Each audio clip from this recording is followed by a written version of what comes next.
All right, good evening. I'd like to call this committee of the whole meeting to order. Would the clerk please call the roll? Ms. Wu, Here. Mr. Evans, Here. Ms. Hersey, Here. Ms. Colasetti, Here. Ms. Bishop, Here. Ms. Wilkin, Here. Mr. Quisenberry, Here. Mayor Marlin. Here. Next item on the agenda is approval of minutes from the previous meetings for October 3rd, 2022 minutes. Can I have a motion?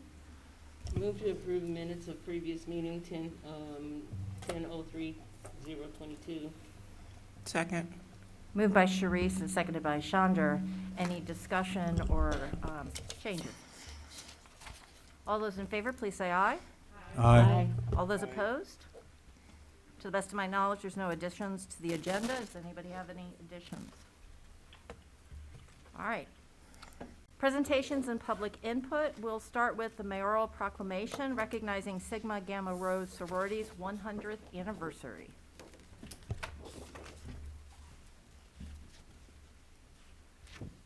We'll ask the members of Sigma Gamma Rho to join us up here, please.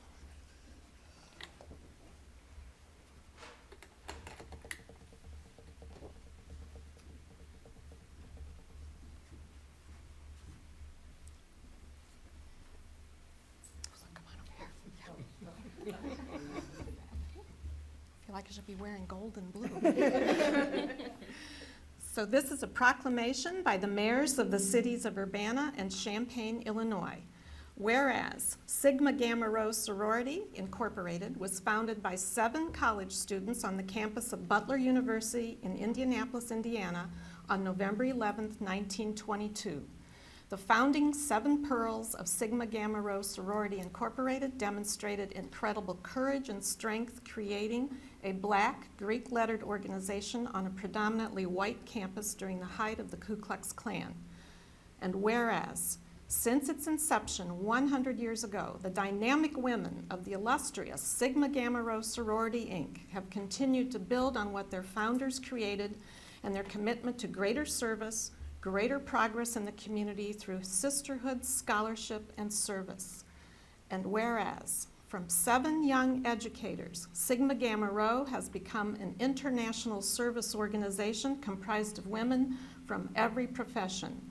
Sigma Gamma Rho Sorority Incorporated is a 100,000 plus member, nonprofit collegiate sorority with over 500 chapters positioned across the globe, dedicated to the encouragement and promotion of high scholastic attainment, community service, and improvement in the quality of life through its chapters, members, and affiliates throughout the world. And whereas the Urbana, Champaign area Sigma chapter of Sigma Gamma Rho Sorority Incorporated, Delta Omega Sigma, has had an RHO royal impact on the CU community through their annual youth symposium, meaningful volunteerism, and community leadership, and have held high the gold standards of dynamic sisterhood, uplifting local leadership and championing service to our community. The programs, partnerships, and sponsorships represent Sigma Gamma Rho's commitment to promoting the greater good in education, service, and leadership development. And whereas Sigma Gamma Rho Sorority Incorporated is celebrating its centennial year on Saturday, November 12th, 2022, and recognizing the trailblazing 7 founders and dedicated members across the world who continue to carry the organization forward. Now, therefore, we, Diane Wolf Marlin and Deborah Frank Finan, the mayors of the cities of Urbana and Champaign, do hereby proclaim November 12th, 2022 as Sigma Gamma Rho Day in the cities of Urbana and Champaign, Illinois, in celebration of their centennial and in recognition of the Delta Omega Sigma chapter of Sigma Gamma Rho Sorority Incorporated, their founders, and their service to the community. Congratulations.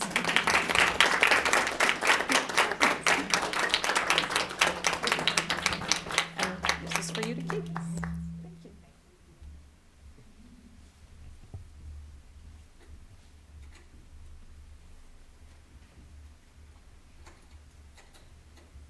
Thank you. And now if we have any members of the public who would like to address the committee of the whole, please step up to the microphone and state your name for the record. You will have 5 minutes.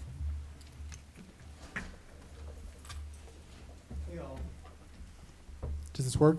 Yes. Great. My name is George, and I'm a resident of Urbana. Across the United States, including in blue states like ours, reproductive rights are under attack. Fake abortion clinics, called crisis pregnancy centers, are operating across the country, even as real clinics are being forcibly shut down in the aftermath of the Dobbs decision. These centers pretend to be legitimate medical clinics and spread misinformation about reproductive health care. Currently, they outnumber real clinics 3 to 1 across the country and are generally funded by far-right partisan organizations. Data collected by these clinics is not protected under HIPAA, and their advertising often mimics that of legitimate reproductive rights clinics. I'd encourage the council to stand up for abortion rights and take preemptive action to prevent so-called crisis pregnancy centers or fake healthcare clinics from opening in Urbana and putting our community at risk. Thank you. Thank you for your input. Is there anybody else who'd like to address the committee? Yeah, hi. Can you hear me? Yep. Okay, thanks. Hi, my name is Arthur. I'm also a resident of Urbana. I'm here for the same reason as George. Really, I think these so-called crisis pregnancy centers are nothing but a health hazard, in my opinion, and I think the opinion of a lot of people. Notice how they're not called clinics in any way, because they aren't clinics. They are not legally required to be like medically, like registered in any single way, because they don't provide any actual medical services. They say they do, but all they do is give out like store-bought pregnancy tests and conduct non-medical ultrasounds. They're not allowed to do anything else because they don't want to do anything else. They're not there to provide abortion services or to provide any necessary medical care to people who are in need. They're there to kind of just be deceitful, really. Because they don't abide by any medical rules, they are totally free to lie to women and other people who come in who are pregnant about the state of their pregnancy, whether it's dangerous or not. They can misstate the pregnancy timeline. They can provide unsubstantiated claims that abortion is dangerous. They can also provide unsubstantiated claims that like carrying a baby to term is not dangerous, where sometimes it is. And so because of all this, they are a public health risk, not only to the people who come in who are pregnant, but also to their families and their community members. They delay the clients and these people who are seeking treatment from seeking actual treatment and getting it in time. And they don't have any obligation to provide any prenatal treatment, any prenatal needs. And so for all the reasons that George mentioned just now, but also I would like to stress the public health risk element of these crisis pregnancy centers. So once again, Council people of Urbana, please consider preemptively banning crisis pregnancy centers in the town of Urbana. Thank you very much. Thank you. Does anybody else wish to address the committee of the whole this evening? All right. Moving on, we have a staff report from Imagine Urbana Community Outreach Summary, and Lily is going to give us a summary of that. While they get set up, I'd just like to ask council to hold your questions until after the presentation. Madam Chair? I'm sorry. Yes, just wanted to let folks know that Andrea Rudy will not be able to be part of the presentation tonight due to a family medical emergency. Thank you. All right, Lily, whenever you're ready, the floor is yours.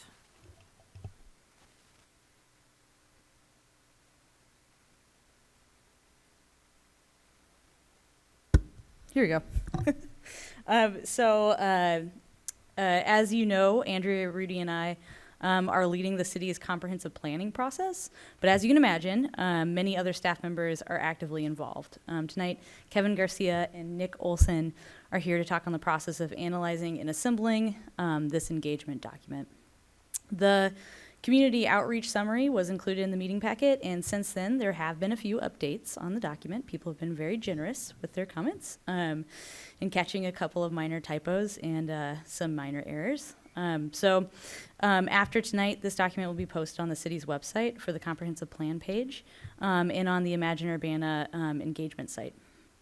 At the October 20th Plan Commission meeting, Andrea, Kevin, and Nick went over each section of the report in depth and answered some really good questions, usually, as Plan Commission's really good at generating them. I am going to go over the engagement process, and then I'm going to hit over some of the highlights of the data that was collected. At the beginning of the document, you get to address what is a comprehensive plan really briefly, and then cover the extensive and year-long process of engagement.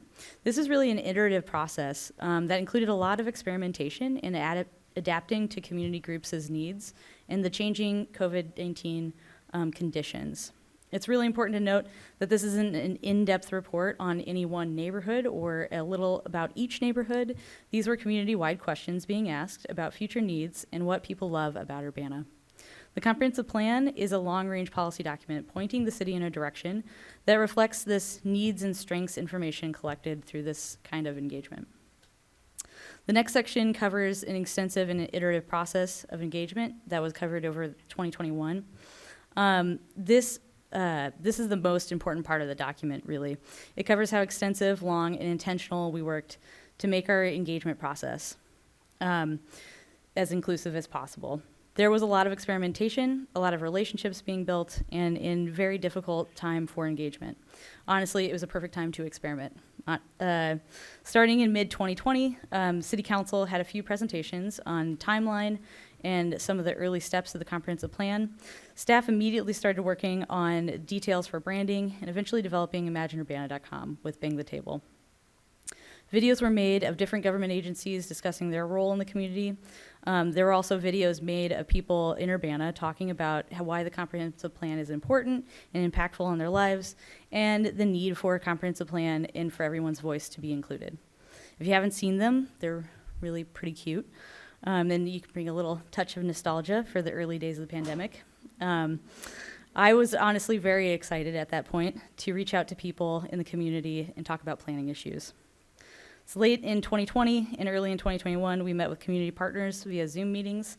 Due to in-person COVID restrictions, we started planning summer 2021 events, knowing very well that some of these events may not be held. We received enthusiastic support from numerous community groups. Everybody was very generous with their time on the citywide effort. During this time, we also developed a SMS texting survey that was accessible from any cell phone. This survey could be taken in English, French, Spanish, and Chinese. You didn't need a smartphone. We found a startup company that was willing to design the prototype software at a minimal cost, which the company then planned to market to other municipalities across the country. After launching ImagineUrbana.com in February 2021, we worked to involve other voices in the process. This was a part of the process of engagement that I just really can't stress enough, and it was the role of the University of Illinois' Urban and Regional Planning Department, and in particular, Plan Commission Chair and Professor Dustin Allred. In those early days, we were already planning on working with the class at the U of I, but we were starting to see a start of a concerning trend that only one neighborhood of town and a little bit of a couple of other areas, but mostly one area of town that was being really highly involved and engaged in the process, leaving out a lot of other areas. While Andrea and I focused on getting the word out to community groups and stakeholders, the U of I students were able to choose a few different groups in Urbana to expand the relationships with stakeholders and really engage communities in different ways. At the beginning of the semester, students organized neighborhood Zoom calls, hybrid meetings with Housing Authority Youth Build Group, talked on community radio shows, put up flyers in businesses, in workplaces to interview in Spanish and also for second and third shift workers. And as vaccines started to become more common later in the semester, really setting up regular tabling at the Indoor Farmers Market, Salt and Light, the Urbana Free Library, and so much more. Over the summer, we had 2 interns, and they helped us experiment with senior center discussion sessions, just weren't being captured in the website, as you can imagine. And Urbana-wide bingo with activities to get people out to seeing the community and get the word out about the survey, and so much more. The summer of mostly outdoor activities had staff busy getting the word out. Park events, school district registration, immigration services at CU Public Health District, grocery stores, many of them businesses, flyering, downtown get down, outdoor movies, and many, many, many events. Despite this energy, we started to see that numerous parts of Urbana just really weren't represented well in the engagement. Luckily, urban and regional planning class at the University of Illinois partnered with us again to creatively, but most importantly physically, go out into various areas to get input. This is probably what I'm the most proud of, and we moved at a very slow speed of trust. When knocking on doors and having tough but beautiful conversations with Urbana residents who may have never been asked or participated in city planning in Urbana before. The map here, and I'm going to skip some sections. You see a timeline. The map here shows a couple of areas that are in colored. They're kind of small. They're representative of in bigger, larger areas, but those are areas that really every door was knocked on. We had a surprisingly large amount of people open their door and talked with us. So the map shows just the areas where every door was knocked on. It's not the only part of the engagement that the students were involved in. There were classroom visits in schools. There were stores that were visited, Gateway Shops, El Progreso, Family Dollar, Best of Africa. I even starred in a PTO meeting at King Elementary, starring as myself, of course. Not everything was a success. We tried some things that just that we learned a lot from, but we definitely tried anything we could. For instance, reaching out to daycare home operators for neighborhood issues and citywide feedback, it was a difficult time for us to do that, and it was hard to get that kind of input. Learned a ton, and what you can see on that numbers page in the document is a summary of some of those efforts. Really a ton of, I think, 24 neighborhood meetings, 26 community events that we were at. There were 11 K through 12 parent and student meetings and events. And it wasn't just schools, of course. It was also Head Start and their events and their groups. Just a lot of people opened up their doors and their space to letting us come in and talk about the importance of comprehensive planning in Urbana. And a lot of people who'd never heard of this process or participated with us before, very kindly and generously answered some of our questions. We even sent a postcard to every household in Urbana, just trying to see if we can also get people who are new to the community. So in processing this input and these conversations, there's idea wall posts, there's surveys, there's text questions, etc. All of that took a lot of effort from Nick Olson here. And as you can see on page 6, you can see that we kind of came up with 3 buckets, these themes. And so there's housing and neighborhoods, city and community services, community health and safety, transportation and infrastructure, cultural and economic vibrancy. And while you can see also down below, color-coded with the same colors above, there are kind of sub-themes. And you can see these are word clouds. These are meant to be proportional. They are not meant to be taken as like scientific ranking by any means. You can see that we just try to do our best in kind of categorizing some of these things, but some things overlap with each other, and that's okay. This is just a process of, collecting as much as we could from each comment that we got.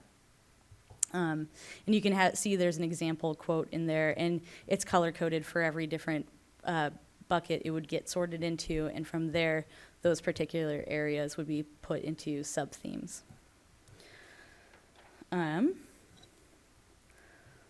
So just to be clear, these are the challenges and opportunities that exist for Urbana, and from our input. It should be noted that there are a couple of minor corrections from the word clouds that were in your packet. Again, this is just the most recent copy, and it will be posted online. The next page went into a couple of other really interesting responses from our questions. Again, we consciously chose really qualitative questions, and of course, people had a wide variety of answers. And in many ways, the word clouds kind of indicate just a wide variety of people who were asked. Something that kind of speaks to that. You can see where people love to take others and to show off Urbana. You can see what you love about Urbana, and some of the answers that You can see also why people choose to live in Urbana. Those kind of had a couple of really common answers to it. A quick note about the different survey types, and you can kind of see this. At the beginning, you see this, this circular bar chart. When you see this, you can kind of see that there are a lot of different survey types that we had to convert into very similar questions, and they were kind of similar. A quick note of that, there were differences between in-person responses versus website survey responses, and those differences are very important, in which generally they reach different demographics. For example, in-person respondents were more likely to mention food access, public safety, gun violence, and inequities in white flight within the school system. In response to what should Urbana's priorities be for the next 10 to 20 years, education was mentioned more frequently in in-person surveys versus website surveys. Economic development, however, had numerous mentions in both in-person and website surveys, emphasizing the need for more jobs, businesses, and opportunities throughout Urbana. In response to why you choose to live, work, shop, and study in Urbana, website survey respondents more frequently mention connection to the University of Illinois. On the other hand, in-person responses often mention the university, but also family ties. They were more commonly cited. For the same question, website survey respondents were more likely to mention the ease of getting around Urbana, walkability, and nearby access to school, work, and stores than in-person survey respondents. This could be related to the unevenness in development patterns and accessibility issues to goods and shops in different neighborhoods. In the document, we wanted to give a couple of examples from real quotes from people that illustrated or touched upon points of the analysis. I'm going to skip over the theme pages. They're really great. They're really brief. You should totally read them. I'm sure you all have. That was for the residents at home watching. But I am going to go to page 13 because that's the future considerations section. And I think that sums up the theme pages really well. It's a really good synopsis of these topics. These are very broad, and they help guide drafting for the more specific trade-off questions in the next round of community engagement. They can help create draft goals for the public to review, and staff can prepare opposing trade-off questions. That's really important. We ask a lot of this kind of things instead of asking the public, please, what should be our goals and objectives for the next comprehensive plan? We ask them what are your favorite parts of Urbana? What are the things that you really think we need to be focusing on for the future? And those are the kinds of input that we got. And so these are very broad, but these are going to be really helpful for making sure we draft really good trade-off conversation questions for the next phase of public engagement. And then lastly, just wrapping up, we have a back page just dedicated to next steps of the planning process. Please join our newsletter if you are not on it already. You can join on our website, imagineurbana.com. And our next step is to engage the public in more in-depth discussions of community engagement priorities. This community outreach summary, again, it will be shared, but it will also be shared alongside chapters of Examine Urbana, and that's our existing conditions project and story mapping, which will look at the current state of city matters as well as propose future considerations. Different kinds of future considerations. They're much more questions for you to think and contemplate after you just read a lot of data. The next phase of community engagement will take place in early 2023 and will involve interactive exercises that allow participants to make decisions based off of different trade-offs. The feedback from those discussions will help provide the guidance for drafting the new comprehensive plans, goals and objectives, and implementation tasks. The next plan will encompass the community engagement priorities for future considerations, suggested action items from the community's trade-off exercises, and the lessons learned from the 2005 comprehensive plan assessment, which was about this time last year and is online right now. Most importantly, sustainability and equity will be addressed in every aspect of the city's future comprehensive plan, and that was definitely reflected in the public input that we got. Are there any questions? All right, questions for Lily? Chandra? On the map page, Yeah. what did the numbers on the map mean? Oh, that's a really good question. Those are community events, and some community events, because, like, for instance, you can see the 12 in downtown. That's a really tight geographic area, and that is the whole city on the page. So we just clump them all together to say 12.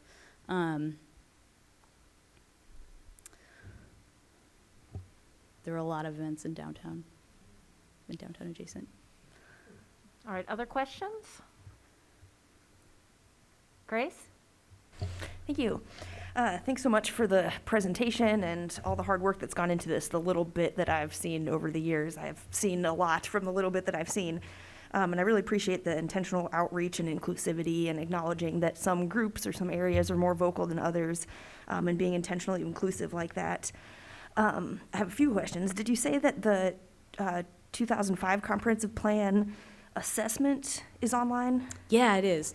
Yeah, if you go to the government sub-header on the top of the website, and then you navigate, you just click on that, the drop-down menu. Before you get to departments, it's right above that. So it's like comprehensive plan, community development. As that should be the first department Plan. mentioned. Okay, and there's a review of the 2005. Okay, I see. Yep. Cool. Yeah, Thank it's you. good if you want a refresher. It's really a lot more research. Yeah, thank you. And then I appreciate what you guys have taken away from the 2005 plan and saying that this needs to be more community-wide and not focus on certain neighborhoods, and especially not certain ones more than others. But could you explain from the planning aspect, where does that fall, like a plan for certain neighborhoods as like a separate thing or in the TIF, or like where does that fall in the terms of planning? Oh, I'm so glad you mentioned an example too, like TIF. So generally in a comprehensive plan, it's just a community-wide, it's the highest of the plans in the hierarchy. And it really just kind of encompasses the neighborhood plans. You can have neighborhood plans that would sit inside a comprehensive plan.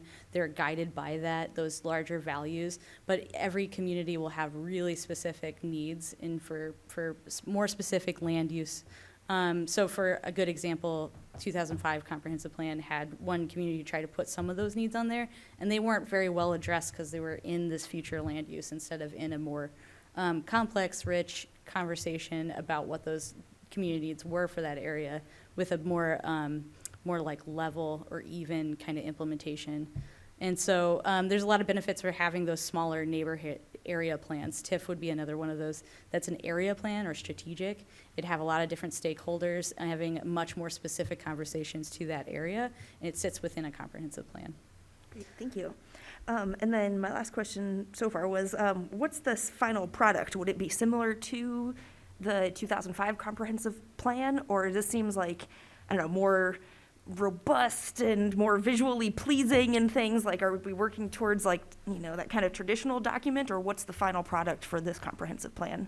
There's some aspects of comprehensive plans that do have to be traditionally met. We do have, state regulations that are important for us to meet those requirements. If you ever tune into a plan commission discussing it, they really like to remind staff about that, and it's a great conversation to have.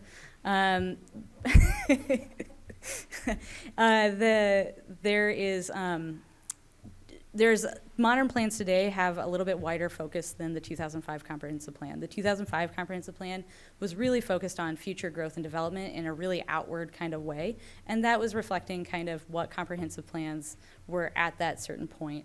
So ever since the 1936 zoning ordinance in Urbana, the 1950 general development plan of Champaign-Urbana, which was our first comprehensive plan, it's just kind of taking that outward growth, explosive growth management process. These days, I think that we're in a place where we haven't seen as much growth in explosive growth, and there's a lot of considerations to be had about being on the same page with many different departments and having a broader city policy document that's more inclusive to more. I think there was only one in the 2005 plan, one goal or objective that mentioned the fire department and absolutely zero for public safety police. So I think today comprehensive plans do address that because development and everything is tied to public safety. It's also tied to police and fire elements, neighborhood health. Thank you. So it sounds like you're saying it will be somewhat similar to the 2005 plan with some of the requirements and what it needs to meet. Is that right? Yeah, absolutely. I think hopefully you see a really refreshing take on some things like future land use, but you'll also see more departments being involved in greater depth for the goals and objectives. Great, thank you. All right, other questions? Okay, there's no other questions. I'd like to thank, oh, I'm sorry, Chandra. It's not quite a question, but a comment. But I was looking at the future considerations, and they sort of really align with the council goals that we established. So it's good to see that, you know, what we're working toward as our council goals are really what the people are looking for us to do. And on the other hand of that too, it really says a lot about how the community engagement is a snapshot in time. So it's really important that, you know, if council goals are set for, say, 3 or 4 years, maybe every 5 years, you could see maybe a comprehensive plan just update instead of it going for 20 years and then being something you have to just toss and start all over. Yes, absolutely. And since you say that, what would an every 5-year update look like to you, instead of doing this huge overhaul of a plan? But how would we just do minor updates? So that's where you can take a look at, with different stakeholder groups, take a look at what's been working well. The last comprehensive plan didn't do anything for measuring and measurements for what success looked like. And I think that kind of showed in where there was uneven implementation successes. We then had to kind of go back and retroactively kind of decide whether this was a success or not. And I think when if you do have metrics and we can agree on those metrics and what that looks like and that implementation looks like, and you have them and they're in a practical level that's not, you know, we're getting it all, or something that, for instance, a plan that would cost the same amount as 30 years of your city budget, but you're meant to do it in 20 years, then you kind of can come back and see what's working, what's not working, and then how you would draft that. And it becomes more iterative instead of a whole rewrite process. Yeah, I agree. Thank you so much. Yeah, and excuse me, Lily, I'm glad you brought up some of those things right there, because those are some things that I'm thinking about. I think we don't know exactly how we're going to do it, but I would like to see this plan be more web-based, or actually web-based, whereas our current plan is pretty static, and it's kind of hard to update. So it's really difficult to have it be more iterative, like Lily was mentioning. So if we want to make a change now, we can make changes. We have made changes. We've made a lot of changes. But it's really hard to sort of get your hands on the current comprehensive plan as it is. So if we could do something that's web-based and that's more easy to update, then we can have this sort of plan that's more of a living plan that we can change gradually over time. So if something like 2008 housing/financial crisis happens, we can make changes to address that more in real time than, than we could with the plan that we have right now. Also, as Grace brought up, things like neighborhood plans. I would love us to do neighborhood plans on sort of a rolling basis going forward. And those could be integrated into a web-based plan a lot easier than they could currently. So then you just kind of add those on, and it would be much more seamless, and it would be like a living document, as I said. This is the theory. We'll see if we can do this. The really interesting thing is to see if there's actually cost and time savings if you can maintain a bit of a rolling part, and also maybe 5 years, or what is reasonable amount of changes. For instance, there's some things that we haven't developed, or we did try and we developed, that we could continue to use, and some things we haven't developed that we could use for different neighborhood groups, that could have possibly some benefits in just replication and being familiar with it. All right, any final questions, Chandra? Oh, one more. You mentioned how this was sort of state mandated. What is the timeline for us to have this completed, or is there one? There is not one in Illinois. Okay. Yeah, we have a pretty older state statute or mandate. And so there's not a lot in there as about timeline or about how often things have to be updated.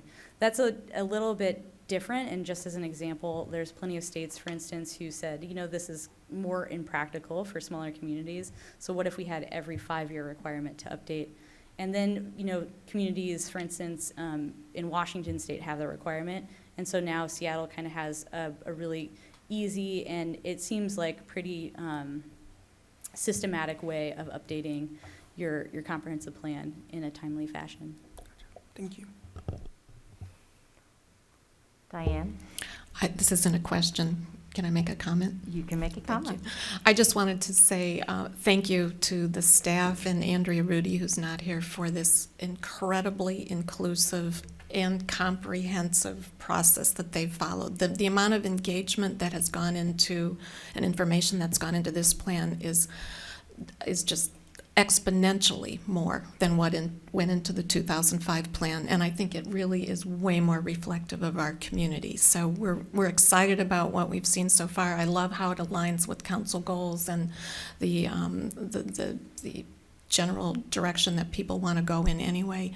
And when it comes to updating and being web-based, luckily, we are also replacing the city's website over the next year and a half. So there will be a wonderful platform to house this plan, and hopefully it'll make it easier to update as we go along. So lots in the works. All right, so now I get to give my comment. I don't have any questions. I just want to commend the team. I know that there are hundreds and hundreds of hours that you put into this, and to summarize it into 12 pages is commendable.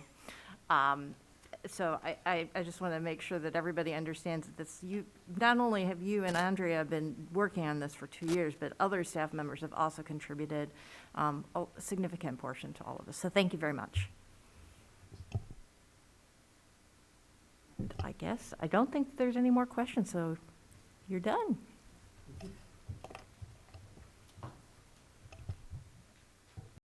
All right, the next item on the agenda is new business. I don't believe we have any new business. And now we are up to council input and communication. So if you would like to speak, you would have 3 minutes. Would anybody like to offer?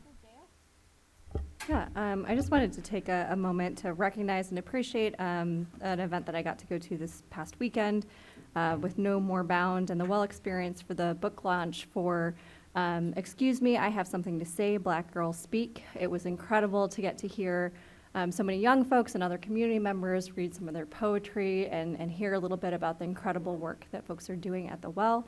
So just wanted to congratulate them on that event and the newly published authors. Chris? Yeah, I'm sure others are going to mention this too, but I just want to congratulate or appreciate the first responders this morning and their prompt professional response to the high school. Grace?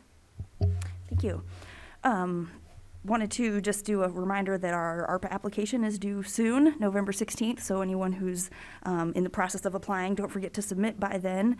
And I also just wanted to give you an update on the Pumpkin Smash event that we had last week.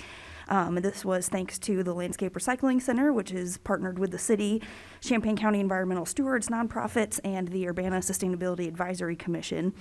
We had 29 visits and collected 137 pumpkins, equaling just over 1,500 pounds of pumpkins that are going to be turned into compost at the LRC and sold as compost there and go back into the ecosystem. The LRC is accepting pumpkins for compost for free all fall, and people can drop off and pick up materials all year round during open hours with fees apply. Also, a few weeks ago, we went to a nice event by Planned Parenthood and looked at their expanded clinic. And I think they mentioned that Champaign County had a resolution of being a sanctuary county. And so that's definitely something that I'd be interested in exploring for the city. And then especially the public comment today got me interested in learning more about these fake crisis clinics. So I'd definitely be interested in exploring some of those options some more. And then last reminder for people to exercise their rights to vote with Election Day tomorrow. Thank you. All right, any other council? Sharice? I just wanted to kind of do a little update regarding Ellis subdivision meetings and talks that we've had with the city and my involvement with the community group. And we've had some very productive talks as to how the situation with the sewer and everything will be resolved. So I don't want to give any more information more until we're actually sitting and hashing out all the Ts and the Is and everything. But I did want to say that I'm very glad that that we are making progress. Chandra? I wanted to remind folks that Wednesday evening, the Economic Development Team is hosting the Downtown Realm Study at Phillips Rec Center from 5:30 to 7. Great way to give your input on what we want downtown Urbana to look like. I've gone to the last couple meetings and they've been really great, and what the team has already come up with as far as the ideas that's already been given has been very amazing. So I encourage you to come down to Phillips Rec Center on Wednesday, meeting from 5:30 to 7. And to back up what Grace said, please exercise your right to vote tomorrow before 7 p.m. There's so much on the line right now. We have so much that we want to do in our little city of Urbana, and we've constantly talked about our budget.